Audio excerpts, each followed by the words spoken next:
Welcome to the Big 12 Insiders, your Big 12 sports show. Here's your host, Brien Hanley. Hey, everybody, what's going on? This is your man, Big B, Brien Hanley, and welcome to the Big 12 Insiders Power Rankings. Got my man, Tim Fitzgerald here. Look, I'm going to say this, Fitz. I'm going through it. I had tooth pulled yesterday on Monday. It is still sore, and I am fighting it. But you know what? We got to get the power rankings out. We got to get them out regardless. Yesterday, it was horrible. So if you guys hear me slurring and spitting everywhere, it's because I'm slurring and spitting everywhere.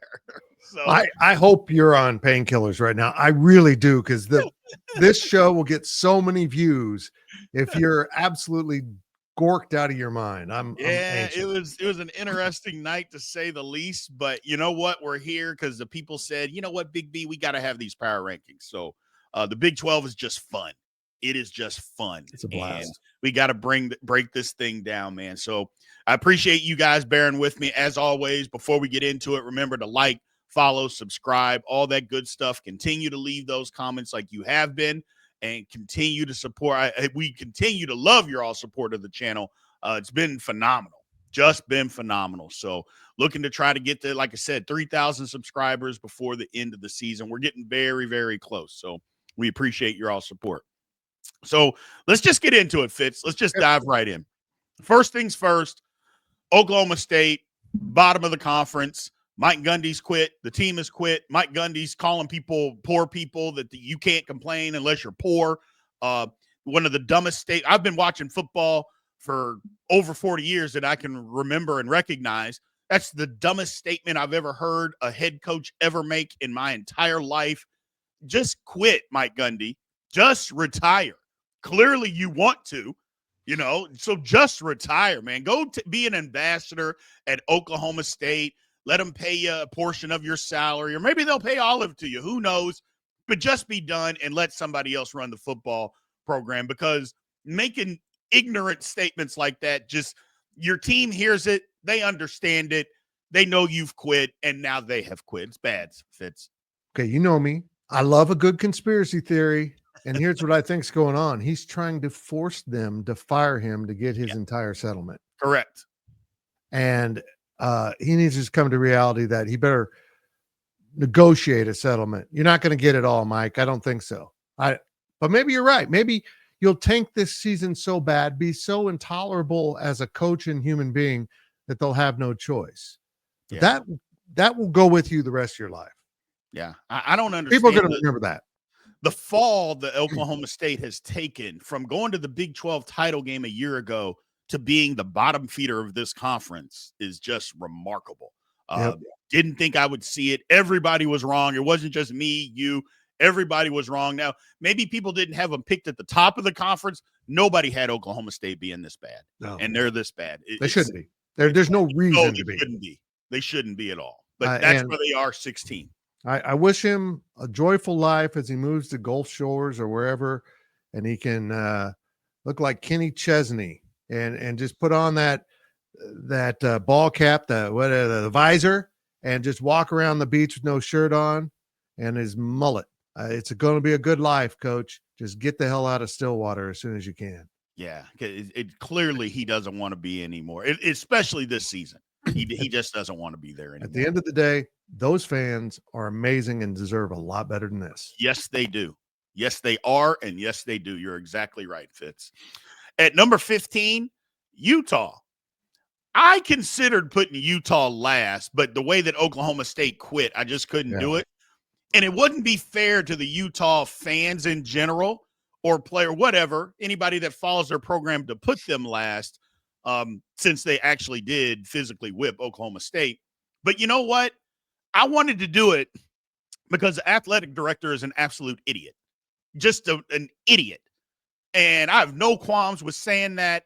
He's an idiot. He doesn't speak for all the Utah fans. That's the one thing that we've gotten a ton of comments on, is say, hey, man, he's an idiot. He doesn't speak for us. For him to come out and just bash the conference, I understand being mad at officials. Then just say you're mad at officials, but then don't, hey, we were I was happy to be in the conference, but now I'm not. And nobody's holding you here. Nobody's got a gun to your head. You can leave. Go be in the Pac-12. They'd take you right this very second. Go be there. Go be in that conference and shut up. Otherwise, you're in the Big 12, the conference that gave you a lifeline.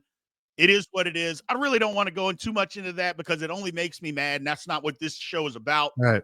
Bottom line is Utah's at 15 because they're not a very good football team this year, Fitz. They're not, and I'm going to be really blunt here. Kyle Whittingham proved why. He got a lead.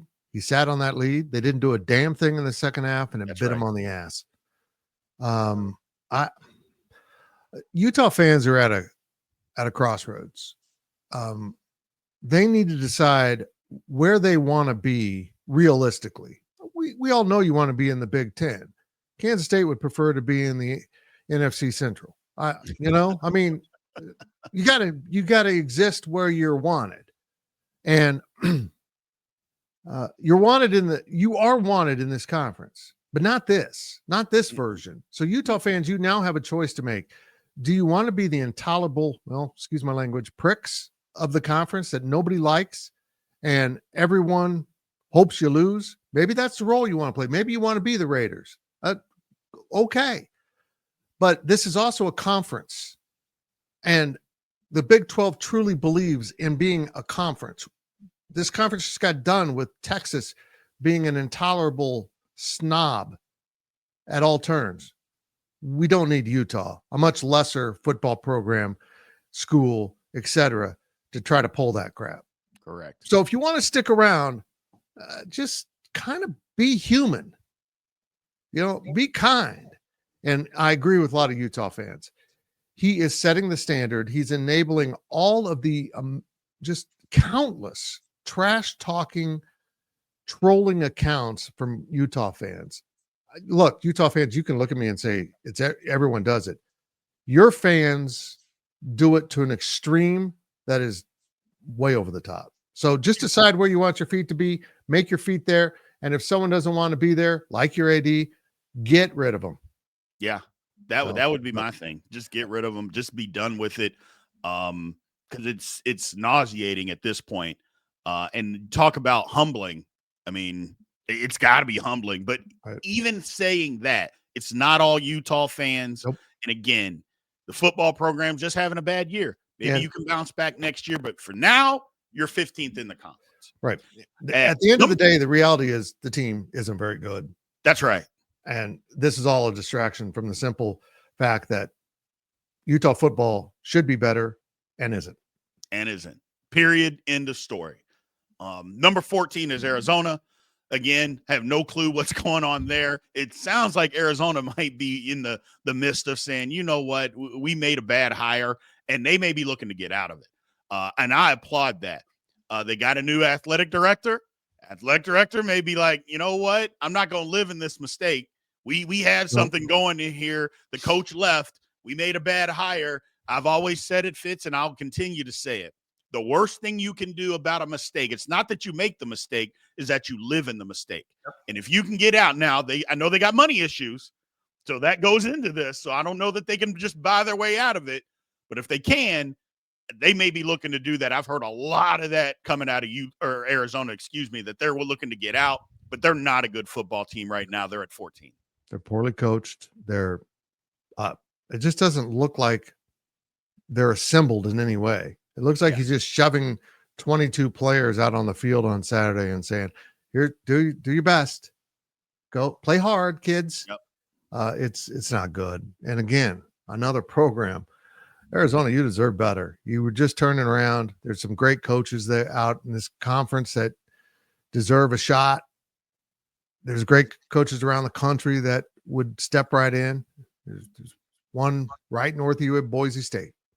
Yeah. So I didn't like the hire, but it was a typical West Coast hire in that it's like a different environment. It's a different hemisphere of coaching. Mm-hmm. Like you're a Western coach, and that's what they did. They picked a coach that was familiar with the West, and that was their first criteria. And I think that's important. Regionality is important, but boy, he's not getting it done. And I keep coming back to being out, not coaching your team an hour before kickoff and doing something else. It's just unforgivable to me. I can't wrap my mind around it. Yeah. Never heard that before a day in my life. A coach out smoozing with boosters an hour before kickoff. And just, Big if B, that's your most important thing, you must really understand what's going on, and you're trying to do everything you can to keep your job. So, in my opinion, I'm in a but mood, right man. now, they're just a bad team. I'm a grumpy old fart today. Let's do this. Let's keep going. I'm going to complain about everything. Number 13, UCF. They let another. I don't know if they let this one get away. Arizona State's a better football team, Right. even without Cam Scatterboo playing. But they were able to beat UCF. UCF should be better. They're not. Maybe they found their quarterback. I don't know. But again, just a team that underachieved. Yeah. And I'll say that because they missed on the quarterback. They missed on the next quarterback. And maybe they finally found that quarterback that they needed. But it's about 8 games too late, Fitz. Right. Literally 8 games too late. And this is where they are. They lose another one. And they had an opportunity to win. I don't know. They're number 13 in this conference. There's people that think they should be better. And I thought they should. But this is where UCF is right now, man. Another place that probably will go through a coaching transition. They thought they were going to contend. They thought they had the pieces to the very least be in the upper third of this conference, and they're not going to get there. It just hasn't worked out this season. I mean, we said it from the start. We didn't like the KJ Jefferson addition, and they thought they could get it done with him. I don't know what evidence they ever saw of that, but it didn't work, and now let's put him in a pickle. It's amazing how you go out and get a quarterback through the portal, and a better one was in your program the entire time. And you got to be careful with that. That can destroy a locker room. Absolutely.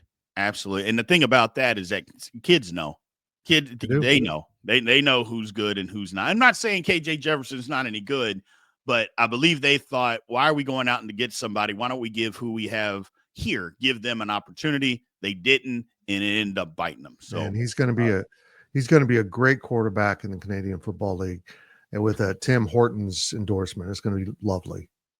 Yeah, it's just not good at UCF, unfortunately, because it could be good. At number 12, I've got Houston. Didn't play. Last time we saw them, they were upset in Kansas State, controlled the line of scrimmage in that football game. It was bad weather. I don't care. They controlled the line of scrimmage.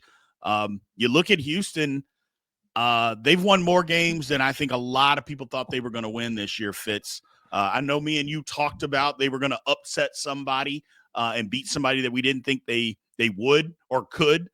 Turned out to be Kansas State.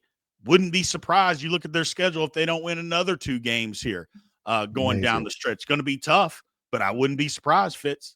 Absolutely amazing. We looked silly at the start of the season for talking up Willie Fritz so much. We ain't so dumb now. No. And this dude's amazing. He really is. I really do, for the rest of the Big 12, fear what Houston could become in his hands. If the city adopts them, and I've made this comparison before because it's similar, like Miami, it's a university in the midst of a metropolis with NFL and other things. But when Miami's good and entertaining, the fans show up, and that's going to be true in Houston too. If it's a good product, they'll be there. They'll buy in. Donations will go up, NI will go up, and his success will start feeding off each other, because then Houston kids will want to stay home and play. It's a dangerous combination for the rest of the Big 12. Absolutely. We've said it from the very beginning with Houston. And just like Miami, what you mentioned is like the recruiting, the recruiting grounds in Houston is just amazing. Yep. And if I can play big time college football, which they couldn't do that before going to Houston, but now I can do that and stay at home, and my mom or my dad or my brother or my grandma, all those people can watch me just come to the game. Yeah. Give Houston another year or two, and you stick with it. I'm telling you, it's a sleeping giant. Let's just put it like that. It's a sleeping giant. At number 11, I got Kansas. Kansas, huge upset over Iowa State this weekend. We've been calling for week after week. I guess, a clock is right, at least twice a day. So I guess we had to be right twice. Keep saying that Kansas was going to beat somebody, upset somebody. Well, they finally did. They got it together. And while the final score, they won by 9, that game wasn't really that close, Fitz. I mean, they were ahead 38-13, and then they started doing what Kansas does, trying to allow Iowa State back in the game, but they controlled this football game. I don't know what that says about Iowa State. We'll get to them in a minute, but I think this just means that Kansas is a very dangerous team. They got to win out to get to a bowl, and that might be their motivation. Not only do they win out to get to a bowl, they control the Big 12 moving forward as far as who gets into the Big 12 race, because they got some games left on their schedule against some big time. They play BYU. They play Colorado. I mean, they got an opportunity here, to put their foot on this Big 12 race just as much as anybody, and they're not even involved in it. So good football team or at least a talented football team that maybe they've started to figure things out, Fitz. Where you been? I mean, this was who we expected you to be this year. Yeah. And this is almost going to make it worse. Look, I know that going 3-9 in a season is horrible for a fan base, but ending up 5-7, not in a bowl, and then realizing the team we saw at the end of the year beating some of the best teams in this conference, or playing with K-State in Manhattan, which we all admit KU was probably the better team, but K-State knew how to win. They're going to be so frustrated by this because it was all there. It's sitting there, and they just didn't put it together soon enough. This is a dangerous football team. Yeah, dangerous football team, and it looks like they've got it going right now. Big game against BYU this weekend in Provo. So we'll take a look at that. Let's look at see what we've got here compared to the publishers. Oklahoma State the same. Utah over Arizona. Look, we saw that football game. It's not like both of these teams are just beating down the door of each other, Fitz. But we saw Arizona go to Utah and physically whip them. Yep. So I don't get it. And it's not, like I said, it's not like Utah's playing good football right now. They're not. So how you have them above Arizona, I don't know. Kansas, we just saw them beat Iowa State. We saw them basically play even with Kansas State, even though they found a way to lose. I don't know. It's interesting. The 6 schools are the same. The order's different. So correct. We kind of know where we're at right now. Kansas, I might have put them higher, Big B. Yeah. I would have set aside their record, and this is a power ranking. That's a powerful team right now. Correct. But it is hard with their record to move them much higher. Correct. So it's not that far off. But I like it. I like it. A couple disagreements, but I think we kind of know what the bottom of the conference is as of right now. So let's move on. At number 10, I got Cincinnati. Tough one to lose. They lost a couple of them here in a row. And you look at Cincinnati's schedule going down the stretch here, Fitz. They got 5 wins. It's going to be tough for them to get that last one. Not saying it's not impossible, but it's going to be tough. And heck, that's what this conference is. Heck, 2 weeks ago, we were talking about an elimination game, a big-time game between them and Colorado. And now, 2 weeks later, they're at 10. And I think it's warranted. I agree. It's this conference, man. This conference. You're kind of walking on the balance beam, and you never know when you're going to fall off. And that's what's happened to them. Some close missteps. They've got some, as you mentioned, they've got some really tough games coming up. I think they've done a good job out there. I think Scott Satterfield has proven himself way better than he did at Louisville, I think, because he's taken a tough situation and he's beginning to make progress. That's all you want when you get a new coach. It bottomed out last year. I think your previous coach knew it was coming and got the hell out of town. And that's quite common with coaches. And he inherited a bad situation. He's trying to improve it. I'm willing to give him some more time because I think they're on the cusp of making a breakthrough and getting Cincinnati back closer to where the fans expect it to be. Maybe not contending for a national title and in the playoff picture or whatever, excuse me, but they'll be much more competitive, and they are this season. Absolutely. Yeah, absolutely. And again, I had them picked near the bottom of this conference. I don't think they're going to finish that way. I think, like I said, it's going to be tough to win the last 3 games that they got, but getting to a bowl game has to be their mantra right now. We got to get to a bowl game. I know they're kicking themselves about giving away that Pittsburgh game, but you can't do anything about that now. You just got to trudge forward. So 10 is where Cincinnati is. At number 9, Texas Tech. Now, Tech fans are going to be mad because they don't believe that they're this low, but who are you going to put them ahead of right this very second? I mean, I understand that you beat Iowa State 2 weeks ago. You lost to Colorado. We saw you get blown out by Baylor not too long ago. You lost to TCU. I mean, you basically have lost 3 of the last 4. One of those you got blown out on your home field. So as much credit as we want to give Tech fans, you're still losing football games. And this is where you are in this conference, unfortunately. Other teams are winning right now. I think Tech does have a good football team, but as of right now in this crazy conference, 9 is the best I can give them right now, Fitz. I agree. You were tied with Colorado. You had an opportunity. You're in Lubbock on your home field. The tortillas are warm because they've been in your pants all morning. And you lost. And not just lost. Look, Colorado was much better. Yeah. Colorado might be clearly the best team in the conference right now. I don't know. They look like it at times in that game. That's not the same Colorado team that started the season. I'll tell you that. No. This team's believing, they're bought in, and they're rolling because they're talented. And Tech, that was your opportunity to prove you belonged. And yeah, your tortilla, like they do, had a hole in it. And I mean, I know what tortilla metaphors. Well, the thing about it, Tech fans are going to say, well, we were in the game. It was a fairly close game. I said, but when Colorado turned it on, they turned it on and you had no answer.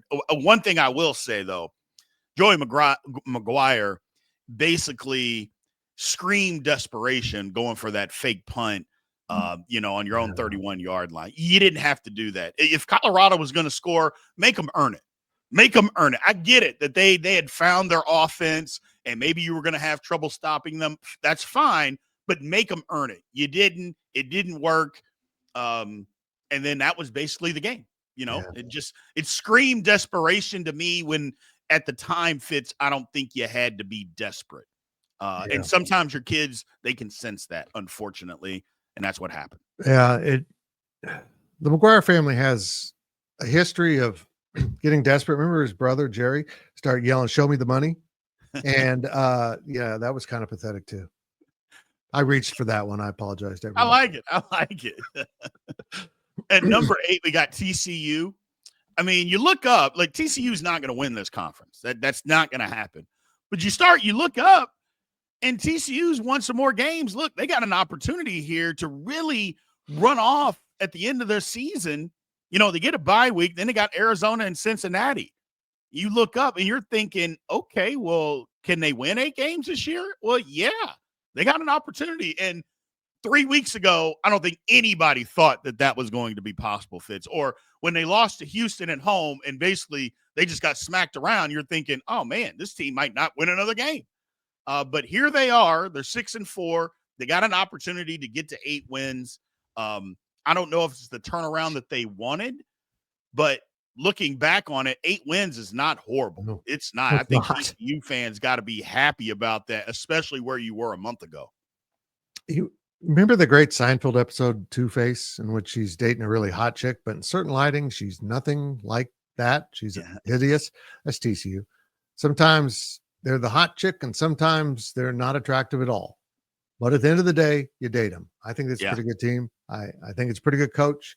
If you can get a couple more wins here, I noticed they've got Cincinnati later on. That'll be a very interesting game. Yeah. I'm interested to see what happens in not only in that game, but the rest of TCU season, if they can get to 8 wins. Because I think if they get to 8 wins, I think that changes kind of the trajectory of their season and how teams actually, or how their program is being perceived. Right. If you get 6, which they already got, and you end that way, that's something else. But you can get to 8, that changes things in my mind. So agreed. Next up at number 7, I have Baylor. This is another team that just keeps on fighting. They just a month ago, you're like, or basically when they lost to Colorado, you're like, yeah, this is going to go downhill. BYU has them down 21-0 in the first quarter, and you're like, yep, they quit. No, they actually didn't. And they have kept fighting ever since then. And you look at the Baylor Bears, they're 5-4 within the or 5-4 overall, 3-3 in the conference. Baylor is fighting. And look, the end of their schedule, they got West Virginia, at West Virginia, at Houston, and Kansas. 2 road games, a home game. Tough, but if they can get to a bowl game, I'm just saying, I know a lot of Baylor fans want to get rid of Dave Aranda. If they get to a bowl game after the way the season started, I think you got to keep them around, don't you, Fitz? Yeah. Oh, no doubt. I mean, let's be honest here. 2023 Neil Brown is 2024 Dave Aranda. Dead in the water saves your ass. Yeah. We'll see what happens next year. But West Virginia's now, after a sluggish start, now all of a sudden they're still in contention for the Big 12 title game. They're not out of it yet. Nope. And that's amazing. That's amazing. But yeah, he's saving himself, and he's showing that. I think he's doing his best coaching job by far. Even the Big 12 title team. I think he doesn't have the parts even close to what he did back then, and he's finding a way to beat some pretty good teams. Exactly. The team is bought in. That's the one thing, because a team's bought in, and we keep saying it, but it's the truth. They haven't quit. And when your team doesn't quit, even when adversity hits, they've bought into what they're doing. And you got a bunch of fighters on your football team, and you can work with fighters as a coach. And you're doing your job if you have a bunch of fighters, even in adversity, So I admire the job that Dave Aranda has done. I admire the kids for not quitting. This is a program, who knows? Like I said, they got an opportunity to get to 8 wins. I don't know that they're going to win out, but if they do, and you're telling me that Baylor gets 8 wins, talk about the trajectory of that program, Fitz. It's night and day difference. Yeah. Night and day difference. Really is. Number 6, I got Iowa State. There's going to be a lot of people that tell me that I'm crazy. I don't really care what you think. I'll be quite honest. Iowa State hasn't looked good for a little bit. The last 2 weeks, they haven't looked good. They've lost, and they were pummeled by Kansas. Let's make that clear. Iowa State got pummeled by Kansas. Be damned what the final score was. If you watched the football game, you know that they got physically beat up. And you didn't think that was possible. You thought that an Iowa State team, especially their defense, they were going to be tough. They were going to be gritty. And that wasn't the case. Kansas threw it whenever they wanted. They ran it whenever they wanted. And like I mentioned earlier, they were up 38-13 in the third quarter of this football game, like the middle of the third quarter. This was over then. And they whipped them. And that's just what it was. Iowa State's not in a good way right now. I think they're still a pretty good football team, but I'm not going to put them higher than 6 right now. Nope, not doing it, Fitz. Yeah, that was bad. I mean, they go to Utah next weekend, and because they're off, they need an off week. And hold on, excuse me, they have Cincinnati. I looked at the wrong line. I'm a mess today. They got Cincinnati coming into Ames. Then they go to Utah, and then they play host to Kansas State. They should find wins there, enough to get them to 10 for the first time. I find that amazing. Iowa State's not a bad football program. No. Do you know they and Vandy are the only 2 Power 4 schools not to have 10 wins in history? That doesn't make sense to me. Nope. So we'll see if Cyclones can, get that past them. And this is the team that could do it, but they're going to have to basically win out to do it in the regular season. You still got that bowl game. You still might have a shot at the Big 12 title if you win out. So we'll see. We'll see. This is a pretty good team, but they did not play well against Kansas. No. And they got beat the week before. Not a good trajectory going into the last 3 games.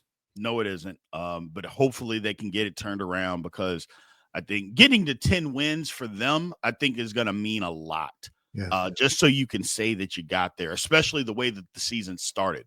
You end up with 8 wins, Fitz. You're going to look at that as a failure, even though 8 wins is good, for a football team. And I would say maybe a lot of Iowa State fans would have thought, hey, we get to 8 wins this year, we're okay. Yeah. But the way the season started and you end up with 8 wins, you're going to look at that as, okay, we underachieve. So Yeah. hopefully they can get this thing turned around. Agreed. Next up, West Virginia. And I know that a lot of people aren't going to have West Virginia this high, but I think West Virginia, I'll be quite honest with you, since Garrett Green's gone out, I think West Virginia is a different team. I think they're a better football team because they can do more offensively. They can throw the football better than what they were. Look, the quarterback's not putting the ball in harm's way, Fitz. That means something.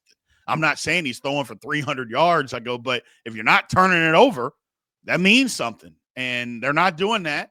And they won some football games. The last two games, Arizona and Cincinnati. Look, Arizona, we know they're not very good. Cincinnati, I think, is a decent team.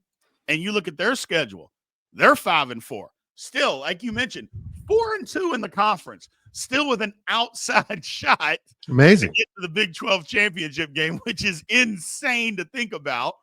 But they got an opportunity to do it. They're not technically out of it. But they got Baylor, UCF, both at home. And then they go to Texas Tech. It's not out of the equation that they can get to 8 wins too. And if there's anybody who thought after what Neil Brown said in the beginning or in the middle of the season, you would have said West Virginia gets to 8 wins, you would say you're out of your mind. But I almost think this though, Fitz, and you can correct me if I'm wrong. I think he almost has to get to 8 wins if he's going to stay. If you get to 7, I think West Virginia is going to say, you know what? We just need to move on. University president's a big Neil Brown fan. That's kind of nice for Neil Brown. This transformation of Garrett Green, I raved about him in the offseason. He's a warrior leader. And he went from being that guy that the Mountaineers want to follow into battle, and now they want to frag him. I mean, they just want to move on to new leadership, and it's sad to see. He's just, I don't know if he lost focus of what made him great, and he's now like winging it a little bit, a little too full of himself. I'm not sure, but he's throwing too many interceptions, making bad throws, not making timely plays, completely out of character for what he did last year. Maybe it's because the opponents are better. I'm not sure. I know this, West Virginia fans want better football. Yes. And I keep saying they deserve it. I always think the great fans deserve to be rewarded. And this has been really mediocre for them, and it's been painful to watch. But they're on the rise, and you're right. They're hanging around.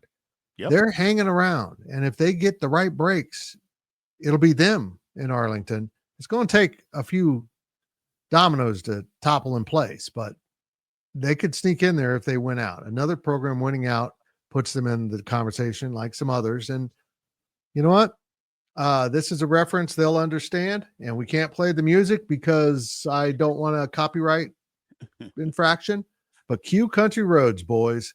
Cue that up. Get a little Charles Wesley Godwin going. Let's play it up and crank it up. I'm proud of what West Virginia's done this year. Yeah, absolutely. Again, another opportunity, a team that could have just said, I'm done with it. And they did not do that.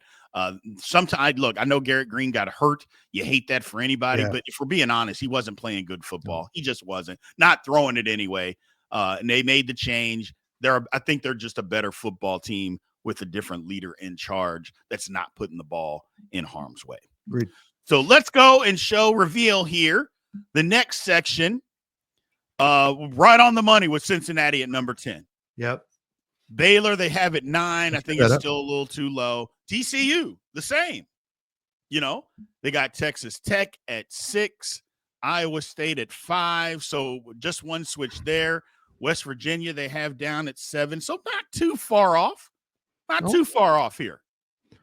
No. You know what? I was so proud of myself because I double checked this thing, make sure I didn't have any errors. And I did. So I like to apologize because I'm not perfect, and I'm overplaying it. But yeah, it's amazing how all the sections this week between you and the 12 and 24/7 pubs are identical, absolutely identical. And I think that's very interesting. Yeah, they're the same, just a little bit different order. And I think we're starting to find out here towards the end that it's all the same. That right. We're starting to find out what teams are what, just depending on the pecking order that you look at it. So Let's get to the Final Four here. At number 4, I have Kansas State. Now, Kansas State fans are going to be furious at me, but I'm sorry. The last time I saw you, you were getting beat by Houston and not looking very well in doing so. So you're at 4. The previous week, you were at 6. So feel fortunate that you moved up. And again, the season's not over. You've got opportunity here to continue to move forward. The Big 12 is no longer in your hands, but that doesn't mean you can't go out and get a 10-win season. And if you'd have said at the beginning of the year that Kansas State can win 10 games, if you wouldn't have taken that, I don't know what the expectations are, because going undefeated it just wasn't realistic. Even winning 11 games, 11 was probably not realistic, not for this team. But they have an opportunity. Now, the final 3 games are tough, Fitz. Arizona State, Cincinnati, at Iowa State. Those are tough football games that they're going to have to win.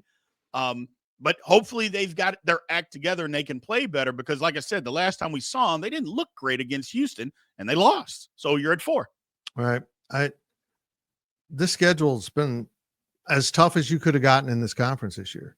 I mean, they're playing most of the best teams, and people are getting really interested in tiebreakers again. Here we go. But I'll say this. Short of having a head-to-head between 2 teams that decides it, we're seeing that didn't happen very often with teams that might be in a tie, and a complete round robin with multiple teams. You're going to end up sliding down to strength of schedule at some point. And that is decided by just simply, it's not projections or power ratings. It's what were the records of your opponents in the Big 12?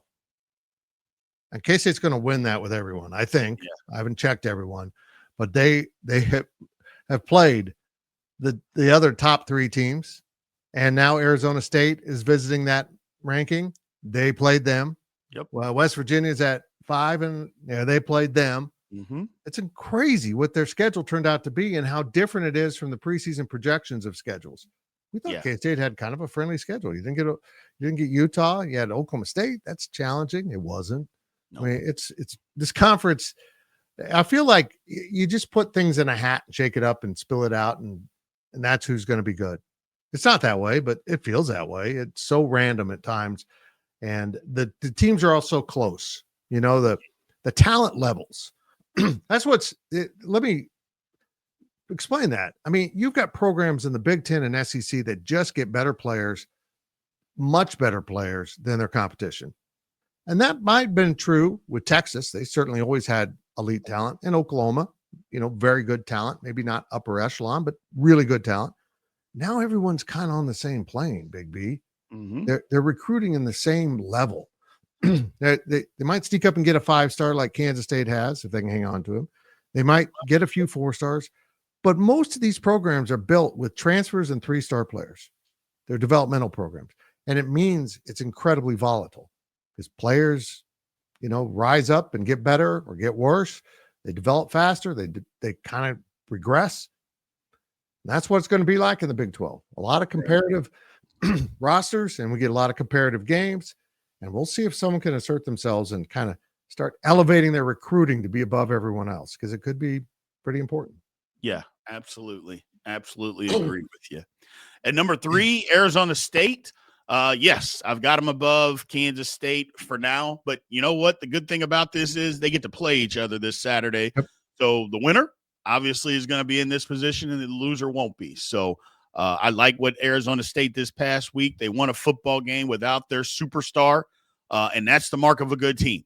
When you can go and play a football game, your superstar is not playing, and you can still win. Cam Scatteraboo did not play, and they still won. Yes, I'm going to reward you for that, but we'll see this weekend. I think Arizona State's got a really good shot because here's what I'll say, Fitz. I think Arizona State's one of the more underrated football teams in the country. Yes, I know they've lost some games that you don't think that they should have lost, but I also think Arizona State won a lot of football games that nobody at the beginning of the season thought they were going to win. So there's that.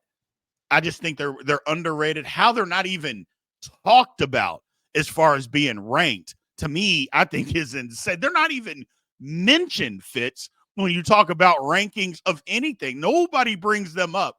I think it's a catastrophe. I think it's a miscarriage of justice. But you know what? They got an opportunity to prove it on the field starting this Saturday at Kansas State. I love Cam Scattaboo. I'm going to be really honest. I watched a lot of that Arizona State game, and it wasn't the same without my Cam. And I think K-State's going to get a dose of him. I haven't seen the injury report yet, but I imagine he'll be good to go. Right. And he's exactly the kind of running back that Kansas State's defense has struggled with in the past. A guy that's a mixture of power and speed, and you can't one-on-one tackle him often. So you need to run to the ball and get him down, and we'll see if Kansas State can do that. If not, Scattaboo's going to live in a lot of nightmares for K-State fans because this is a crucial game for both programs. Absolutely. Big time game. I'm looking forward to it. Like I said, an underrated Arizona State football team. Just underrated in my opinion. Yeah, I get they've lost a couple of games, Tech and Cincinnati, but they're not bad football programs, so nothing to be ashamed of. I just think they're underrated, but they got their opportunity. All you can ask is for your opportunity.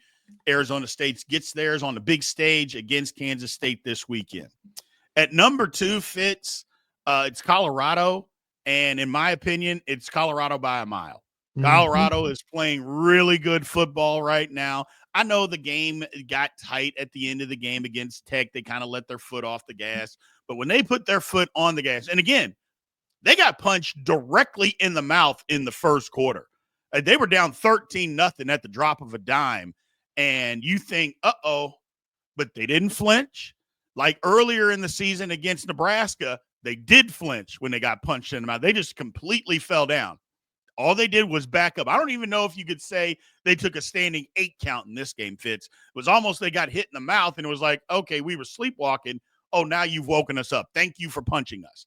And they put their foot down, and look, I'm not going to say they overwhelmed Tech because Tech was in the game, but they were clearly the better football team. Right. And Colorado's playing well.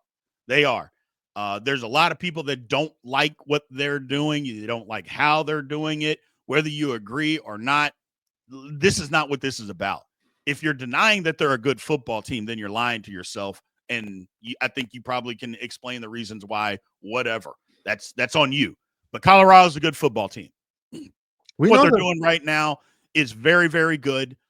They're playing physical, which nobody, including myself, thought they were going to play physical at the beginning of the year based on what they showed. They've completely done a 180 on all that. And they're in the driver's seat to get to Arlington in the Big 12 championship game, Fitz. They are. We know what the game should be at this point. I don't think anyone is capable of, well, not capable, will likely beat Colorado. Right. Because they're good. But I think Kansas is built to play with them. I mean, they got some talent. They got a quarterback that's going to make big plays. Don't know for who, but he's going to make them. And I've really grown to appreciate what Deion Sanders has done with this team. This team went from just kind of annoying to me. They were talking above their pay grade. Now they're earning it. And they're legit. The coaches on that staff have done a really good job improving this football team and put them at a level in which, I'm going to say it, they can play with anyone. They are capable, if they put in a full 60 minutes, of playing with anyone. They got the dudes to do it. We'll see if they can hold on and make it to Arlington. One loss and Kansas State wins out. K-State won in Boulder, so they got the tiebreaker. But tiebreakers don't matter if you're not in a tie. Exactly. And Colorado is capable of getting to Arlington. And boy, will that be an interesting game with BYU because they did not play this season. No. The one thing that's weird about this one, Fitz, is that the Iowa State loss actually did. I don't say it. I mean, obviously Colorado moved up into to have the driver's seat if they went out, but it hurt the Big 12 because now the Big 12, there's no chance that they're going to get more than 2 teams in unless BYU goes undefeated and loses in the Big 12 title game. Colorado doesn't have that luxury of being able to win out and get in there without getting into the Big 12, which I thought was a real possibility prior to last week. Now that that's off the table, it's like, uh-oh. So I don't know. It's weird that it hurt the Big 12, but I don't think Colorado fans care. They just want to keep on winning, and good for them. We talked about this on another podcast yesterday. The issue with Colorado is there are two routes to the playoff where win the Big 12, and they're on course to do that. Or be 10-2, not make the game, and sneak in if there's other chaos that elevates them to an at-large bid. Well, that can't happen now. Nope. If they're not in the game, they're 9-3, and then they're out of that. Correct. So their path is clear. Just win them all. Win them all through Arlington, and you're in. Is another odd thing that having a championship game actually hurts teams. And to me, I think it all's got to get settled before that, because you're telling me I make it to my conference championship game, and because it's an extra game that other teams didn't qualify to play in, that's going to hurt me? Yeah. I'm out on that, but I still have PTSD from 1998, so let's not talk about that. It's very personal. You don't want to get it. Lastly, but definitely not least, BYU is number one. They're the number one team in the conference. I don't think they played like it against Utah, but it's a rivalry game. What do you expect? It's the Holy War. It was crazy. I know Utah fans were whining about a play at the end of the game. First of all, the coach called a timeout. They gave him the timeout. It is what it is. Then the next one, to me, I thought it was clear pass interference or holding.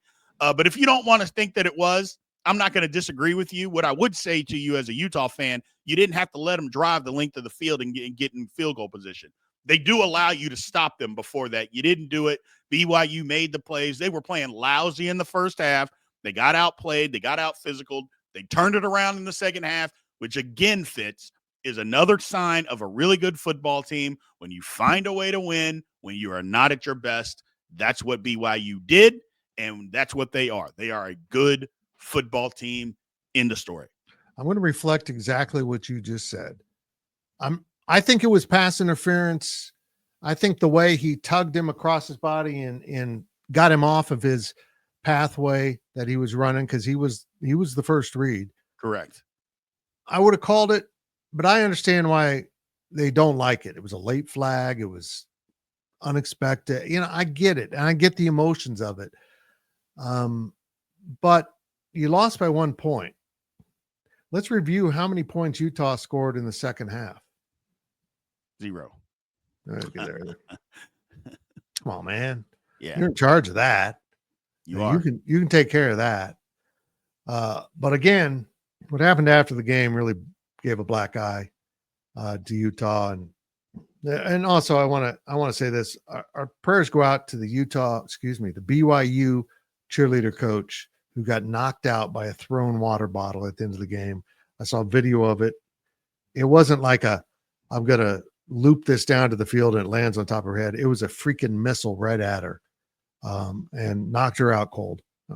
That's just, you got to decide what you want to be, Utah. And here we go. You lost to your rival. I get it. It sucks. And the way you lost really sucks. Come on. BYU's good. Yeah. They won that game because they were able to drive down and kick the field goal. They did all that. And maybe you can say it was only because of the penalty call, but was that the only penalty call of controversy in the game? Absolutely not.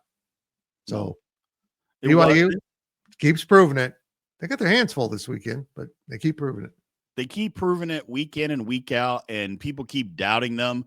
I'll be interested to see what the college football playoff has them ranked this week. I'll be really interested to see where because there's some teams that lost that were ahead of them. Are they going to move them up? Are they going to give them the respect, or are they going to say, nah, these teams are still good? Because, you had Miami lose, you had Georgia lose, and Georgia's going to have 2 losses. So are they going to move them down that far? Because what were they? I think they were 2, they were 3. And are they going to move them down? I don't know. We'll find out. But BYU, in my opinion, has got to move way, way up in these rankings. Give them the respect that they deserve. They won a football game that they didn't play their best. And maybe you could say Utah had something to do with that. Okay, that's fine. Whatever the case may be, but they still won. And that's the sign of a good football team. Right. So they are at number 1. Let's reveal the last one here.